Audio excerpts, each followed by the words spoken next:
Et si, quelque part, il y a plus de 4 siècles, votre famille arrachée à sa terre avait laissé un message secret, et que ce message venait d'être révélé, rien que pour vous. Je m'appelle Ibrahim Traoré.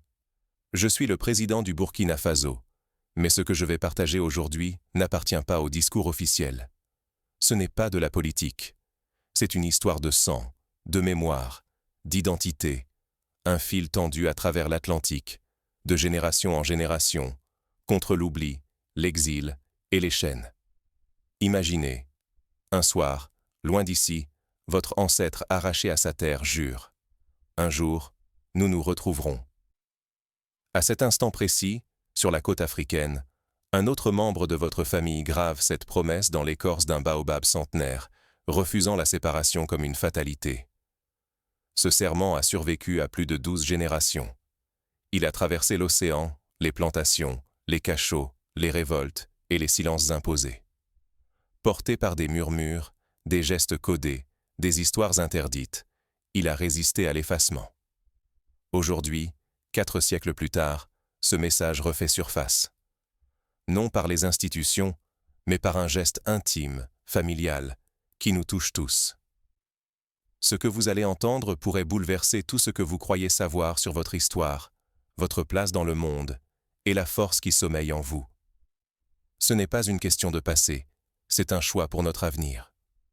Si nous ignorons ce message, nous resterons prisonniers d'une version réduite de nous-mêmes, dans une réalité façonnée par ceux qui veulent nous maintenir divisés, faibles, invisibles. Alors demandez-vous, et si tout ce que vous pensiez savoir sur vous-même n'était qu'un voile soigneusement tissé? Êtes-vous prêt à découvrir l'héritage authentique qui attend en vous? Mais pour saisir ce qui se joue vraiment, il faut revenir à la nuit où tout a basculé. Ce soir-là, rien ne laissait présager que le destin de millions de vies venait d'être scellé. Pourtant, une décision prise dans l'ombre allait séparer des familles pour des siècles et déclencher une quête de réparation qui n'est pas terminée. 4 siècles de promesses murmurées sous la lune. Et si, malgré l'abîme creusé par la traite, la quête des absents n'avait jamais cessé? Trop souvent, l'histoire que l'on raconte réduit tout à la politique, à la douleur ou à des symboles figés. Pourtant, la réalité court bien plus profond, une blessure qui pulse de génération en génération, franchissant toutes les frontières. Au commencement, il y a la violence brute de la traite transatlantique. En quelques décennies, des millions de femmes, d'hommes et d'enfants sont arrachés à leurs terres, dispersés à travers les Amériques. Ce n'était pas seulement un déplacement de corps, c'était une stratégie froide pour briser la mémoire, la langue, la famille, et étouffer l'espoir avant même qu'il ne germe. Mais la mémoire a résisté. Sur les côtes, chaque nuit de pleine lune, les anciens allumèrent des feux. Leurs flammes, promesses vivantes, guidaient les âmes et rappelaient aux absents. Nous sommes là, nous n'avons pas oublié. Les histoires circulaient, de bouche en bouche, portées par des mères, des grands-mères, des griots. À travers les océans, un espoir obstiné survivait. Un jour, nous retrouverons les nôtres. Je me souviens du choc d'une nuit à Ouagadougou, en mai 2020. Minneapolis s'embrasait, la colère résonnait au nom de George Floyd. Sur mon écran, une femme noire d'Atlanta criait, la voix brisée par les larmes et la fumée. Nous avons bâti ce pays, nous avons saigné pour lui. À cet instant, la distance a fondu. Parce que, dans son cri, j'ai reconnu ma sœur, séparée par un océan mais menant la même lutte. Exister pleinement, décider de notre destin, ne plus jamais quémander notre dignité. Cette nuit-là, j'ai appelé la doyenne de mon village. Sa voix, profonde, portait l'écho de 12 générations. Enfants, chaque pleine lune, nous allumons des feux pour ceux qui nous ont été volés. Nous n'avons jamais cessé d'attendre. Là, j'ai compris. La fracture n'était ni accident ni simple conséquence historique. Elle a été pensée, entretenue, perfectionnée pour diviser, faire de notre séparation une arme de domination globale. Aujourd'hui encore, le plus grand risque est d'ignorer cette vérité. Soit nous comprenons l'intention derrière la séparation et nous décidons d'y mettre fin ensemble. Soit nous restons enfermés dans des cadres qui nous privent de notre pouvoir, de notre pleine humanité, et de la possibilité de transformer l'ordre imposé. Mais une lettre venue de l'autre côté de l'océan, inattendue et bouleversante, va bientôt tout remettre en question. Quand cette lettre arrive, elle ouvre une brèche. Et si la distance pouvait enfin se résorber? Derrière chaque mot, une invitation à refaire le lien, à repenser notre histoire commune. Et si la plus grande crainte du système n'était pas votre colère, mais votre capacité à vous retrouver, enfin, les uns les autres? Une nuit à Ouagadougou, un message bouleverse tout. Dre Jasmine Carter, neuroscientifique à Houston, a retrouvé ses origines. ADN, village, famille tracée sur une carte. Mais jamais dans ses bras. Trop américaine pour l'Afrique, trop africaine pour l'Amérique. Sa douleur n'est pas l'oubli, mais l'exil entre deux mondes. Toujours étrangère, jamais entière. Traoré répond, sans détour. Tu n'es pas perdu, tu es volé. Ce qui est volé, on le cherche sans relâche. Tu doutes? Ce n'est pas ta faute. Ce sont 4 siècles de murs qui nous séparent. Mais chaque mur, un jour ou l'autre, finit par tomber. Ce dialogue intime fait basculer l'histoire. En silence, Opération Sankofa naît. Reconnecter, loin des regards, les talents noirs dispersés par l'histoire. Comment? Par un recensement discret, presque clandestin, de centaines d'Africains-Américains brillants, chercheuses, artistes, entrepreneurs, que le système refuse de célébrer. Désormais, l'excellence noire n'attend plus de feu vert. Premier sommet virtuel. La tension est électrique. Une question claque. Combien de temps faudra-t-il encore prouver que l'on mérite de briller? Cette fois, 100 voix s'unissent. On ne demande plus la permission. On avance. Les promesses affluent, symboliques et financières. Construire ce que le monde nous a refusé. Peu à peu, l'exception cesse d'être un fardeau isolant. Elle devient une normalité partagée. Réussir n'est plus une transgression, mais une évidence. Ici, nul besoin de s'expliquer. L'excellence s'impose, sans justification. Personne ne peut voler ce qui a déjà été reconquis. Mais alors que ce mouvement prend de la force, un risque immense surgit. Soit ce nouvel espace d'excellence prospère, soit il bute contre un plafond de verre que l'institution, inquiète, s'emploie déjà à renforcer. De peur que trop de barrières s'écroulent en même temps. L'avenir est incertain, mais un choix se profile. Continuer à avancer ensemble ou se heurter à d'anciens murs. Jusqu'où ce mouvement pourra-t-il aller avant d'être stoppé ou transformé? Quand le système sent sa domination menacée, il frappe sans hésitation. Mais que se passe-t-il si, cette fois, la famille refuse de plier? À peine les premiers gestes de rapprochement posés, la riposte tombe. Pression diplomatique, audit administratif, intimidations anonymes, menaces de mort. Toute la panoplie s'abat sur celles et ceux qui osent rêver à cette alliance. Certains reçoivent des appels terrifiants au milieu de la nuit. D'autres voient leurs comptes gelés sans préavis. Des ambassades manipulent les partenaires économiques, cherchent à isoler, saboter ou discréditer chaque projet. Ce n'est pas inédit. Thomas Sankara l'avait annoncé. L'union des forces africaines effraie les puissances établies. Elles savent que si le pont transatlantique se reconstruit, leur hégémonie vacille. Ce qui n'était qu'une conversation familiale devient une menace systémique. Pour la première fois, la diaspora noire refuse d'être divisée, instrumentalisée ou réduite au silence. Pourtant, malgré la tempête, les premiers fruits émergent. À Accra, Lagos, Dakar, Atlanta, des entreprises technologiques voient le jour, portées par des équipes mêlant afro-descendants et africains. Des centres biomédicaux s'ouvrent, où des médecins formés à Harvard collaborent avec des chercheurs du continent. On fonde des écoles bilingues où l'histoire noire se raconte sans filtre, sans demander la permission. L'investissement afflue, non plus pour l'exotisme ou la charité, mais pour bâtir des empires durables. Un autre changement s'opère, plus intime. Keisha Thompson, ingénieure venue de Chicago, découvre ce que signifie être simplement, normalement excellente. Ici, personne n'est surpris qu'elle parle 3 langues ou dirige une équipe de 100 personnes. On l'attend au sommet. Sa réussite n'est pas tolérée, ni perçue comme exceptionnelle. Elle est attendue, même célébrée. Pour la première fois, l'excellence noire n'est plus une exception ni une démonstration. Elle devient la norme. Voilà peut-être la révolution profonde. Créer des espaces où l'excellence noire n'est ni anomalie, ni faveur. Où nul n'a plus à justifier sa place ou à s'excuser de sa réussite. Cette dynamique, fragile et puissante, fait face à son plus grand test. Tenir sous la pression ou retomber dans l'ombre du statu quo. Mais un choix s'impose déjà. Continuer à avancer ou céder face aux menaces. Le monde observe, et chaque décision comptera pour les générations à venir. Et si, pour la première fois depuis plus de 400 ans, il ne s'agissait plus de prouver notre valeur, mais de bâtir ensemble. Abandonnons la course à la validation extérieure.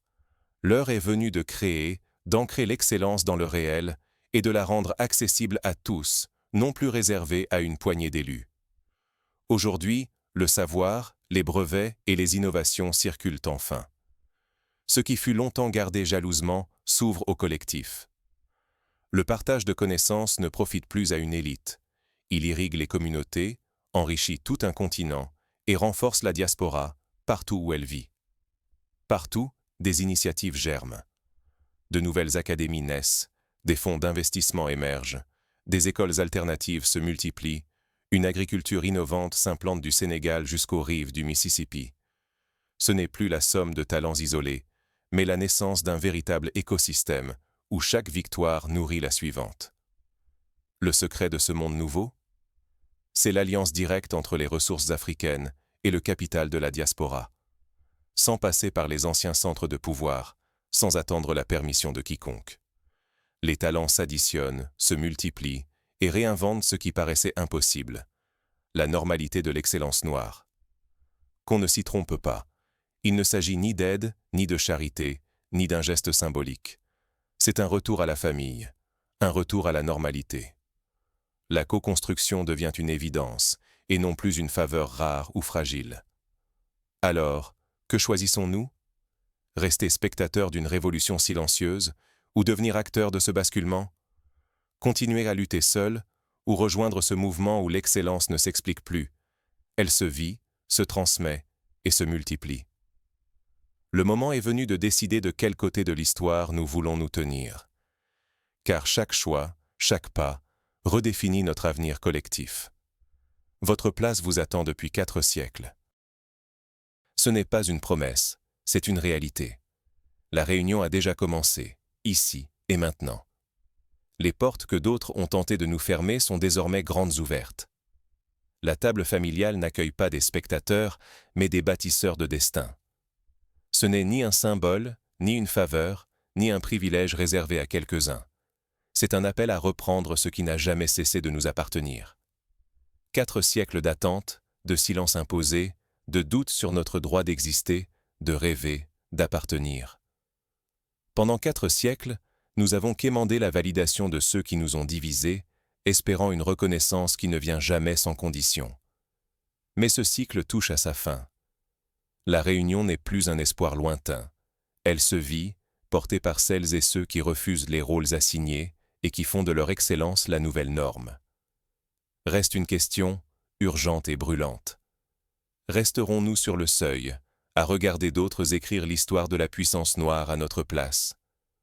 Ou allons-nous nous asseoir, prendre la plume, et co-construire un futur où chaque enfant noir n'aura plus à demander la permission d'exister, de réussir, d'aimer, de rêver? L'enjeu est là, dépasser la quête de reconnaissance pour embrasser la construction collective. Il s'agit de briser l'attente, de choisir l'action. Si la puissance noire ne dépend plus du regard des autres, c'est à nous d'en poser les fondations, d'en ouvrir grand les portes, d'en écrire les règles. Vous n'avez rien à prouver. Votre place existe déjà, gravée dans l'attente de siècles de promesses portées par celles et ceux qui n'ont jamais cessé de croire à la réunion. Il ne reste qu'à répondre à cet appel. Allez-vous franchir le seuil et bâtir avec nous? Voici le début de la responsabilité et de la joie, d'une histoire coécrite, libérée de l'exceptionnalisme, portée par la force retrouvée de notre famille mondiale. C'est ici que commence vraiment le futur que nous choisissons. Mais pour que ce rêve devienne concret, il faut comprendre par quel chemin d'autres peuples ont reconquis leur place dans l'histoire. Regardons le cas des Juifs après la Seconde Guerre mondiale. Dispersés, brisés par la Shoah, ils ont mis en place des réseaux de solidarité économique, éducative et politique. Des institutions comme l'Agence juive et le Congrès juif mondial ont permis la transmission de l'identité, la reconstitution de liens et la défense des intérêts communs à l'échelle planétaire. Ce n'était pas uniquement un retour sur la terre d'Israël, mais la création d'un sentiment de famille mondiale, d'une sécurité collective. Pourquoi ne pas nous inspirer de cette stratégie? Prenons un autre exemple, la diaspora chinoise. Pendant des décennies, les Chinois d'outre-mer ont investi dans leur région d'origine, créé des ponts d'affaires, ouvert des écoles pour enseigner la langue et la culture, bâti des réseaux de mentorat. C'est grâce à cette solidarité que la Chine a pu, en partie, accélérer son développement et s'appuyer sur l'excellence de ses enfants dispersés dans le monde. Même face à la discrimination, ils ont préservé et fait rayonner leur identité. Pourquoi la diaspora noire ne pourrait-elle pas, elle aussi, bâtir ce type de passerelle? Plus proche de nous, pensons à la renaissance des nations autochtones. Au Canada, les peuples Premières Nations ont mis en place des universités, des médias, des gouvernements locaux pour transmettre leur histoire et leur langue, pour affirmer leur souveraineté intellectuelle et culturelle. C'est cette force de la mémoire, de l'éducation et du collectif qui a permis d'envisager la réconciliation sur des bases solides. À chaque fois, l'histoire prouve qu'un peuple qui se retrouve, qui se réinvente, peut conquérir son avenir. Mais comment passer du rêve à l'action? Première étape, se reconnecter. Cela commence par les histoires orales, par les recherches généalogiques, par la valorisation de chaque récit de migration, de résistance, de survie. En Côte d'Ivoire, des familles organisent des cérémonies pour réunir les descendants de ceux qui sont partis, même sans certitude sur les liens de sang. Ce qui compte, c'est le symbole. Affirmer que la mémoire ne se limite pas aux archives écrites, mais qu'elle vit dans les chants, les prénoms, les gestes. Partout, des ateliers de généalogie fleurissent à Dakar, à Paris, à New York, à Abidjan, à Kingston. Deuxième étape, mutualiser les savoirs. Il ne suffit pas de se retrouver, il faut partager ce que chaque membre du cercle a appris.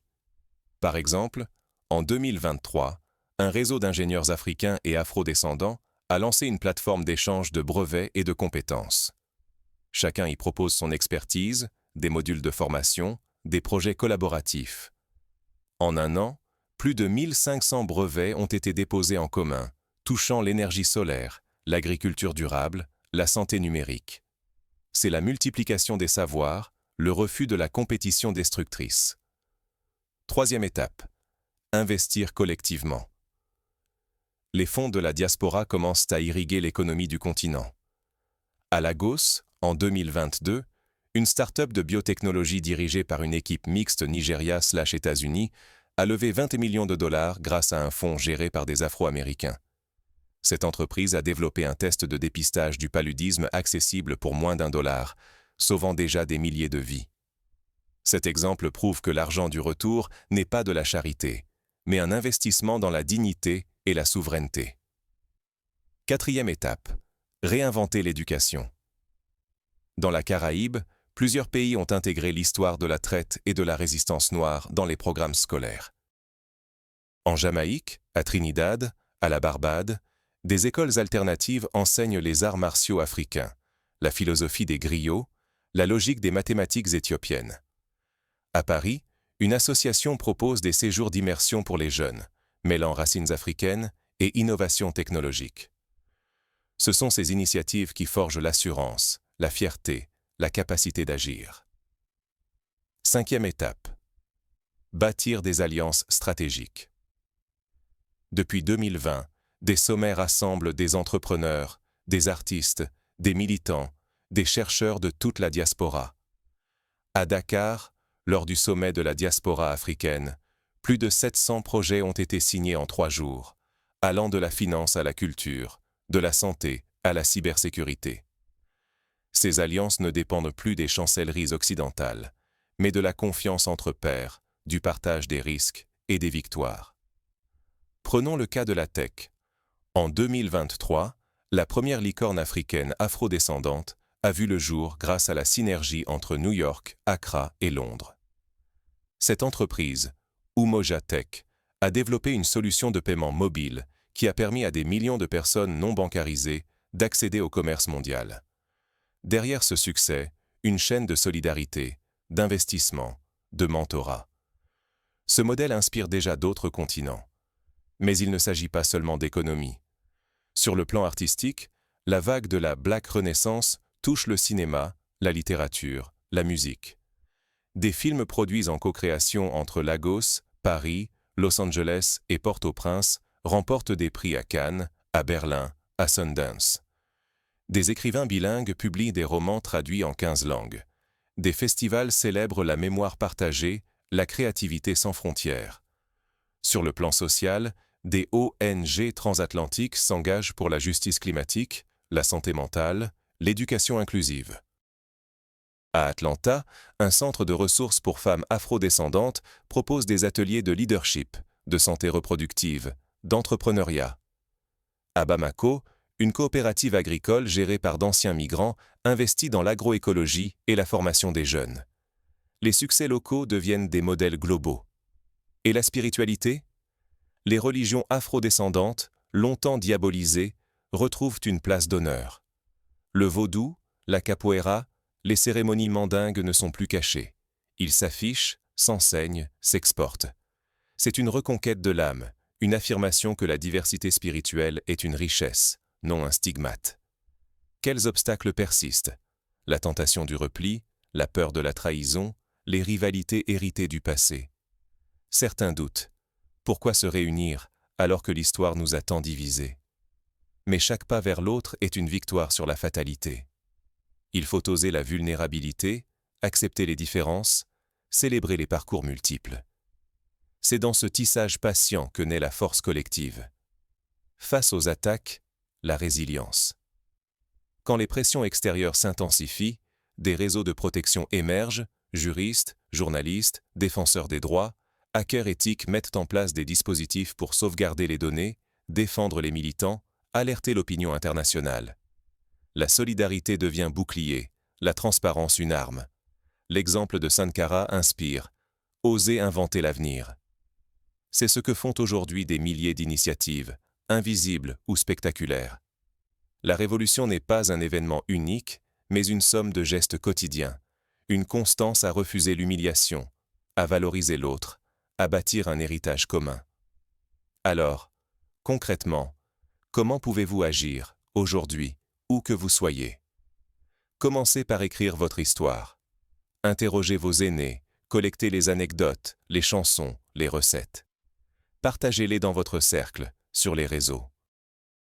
Rejoignez une association, un projet collaboratif, une coopérative. Soutenez une start-up ou une école qui porte cette vision d'excellence partagée. Apprenez une langue africaine, proposez un atelier dans votre quartier, parrainez un jeune de la diaspora. Chaque geste compte. Vous n'avez pas besoin d'attendre l'impulsion d'un chef d'État ou d'une institution. L'histoire nous montre que les révolutions profondes commencent par les familles, les groupes d'amis, les petits cercles de confiance. C'est là que se tisse la force de demain. Imaginez un futur où chaque enfant noir, où qu'il soit, se sait membre d'une famille mondiale. Où il trouve un mentor en ligne, une bourse d'études à Dakar, un laboratoire à Accra, un éditeur à Washington, un investisseur à Johannesburg. Où les barrières de la honte, de la peur, du doute sont remplacées par la certitude de la dignité partagée. Ce futur n'est pas un rêve. Il se construit, jour après jour, grâce à celles et ceux qui refusent l'assignation à l'oubli. Et lorsque vous doutez, repensez au baobab, à cette promesse gravée il y a plus de 400 ans. Ce n'est pas le passé qui vous tient, c'est l'avenir qui vous appelle. L'avenir que nous avons le pouvoir, ensemble, d'écrire. Alors, la question n'est plus « qui sommes-nous ?», mais « que pouvons-nous accomplir, ensemble, dès aujourd'hui ?» Serez-vous des bâtisseurs, des passeurs, des gardiens de mémoire, Des inventeurs de solutions? Peu importe le rôle, l'essentiel est de ne plus rester spectateur. La réunion tant attendue n'est pas un événement unique, mais un mouvement perpétuel. Chaque voix compte, chaque initiative s'ajoute à la mosaïque. Plus besoin d'attendre la permission. Le seuil est franchi. La famille se retrouve, non pour regarder en arrière, mais pour bâtir, innover, transmettre. Le monde change, et nous avons la chance, pour la première fois depuis des siècles, de redevenir maîtres de notre récit. Ensemble, nous pouvons faire mentir l'histoire imposée, réparer les liens, multiplier les possibles. C'est le vrai sens du mot « Sankofa », aller chercher dans le passé ce qui permet de bâtir l'avenir. Alors, êtes-vous prêt à répondre à l'appel du baobab? À rejoindre la grande table où chaque place compte, où chaque voix résonne? L'avenir n'attend pas. Il commence ici, maintenant, avec vous. Car ce n'est pas seulement notre histoire qui est en jeu, mais la possibilité d'offrir au monde un autre modèle, celui d'une humanité réconciliée, inventive, solidaire. Le temps de l'attente est révolu. Le temps de la réunion est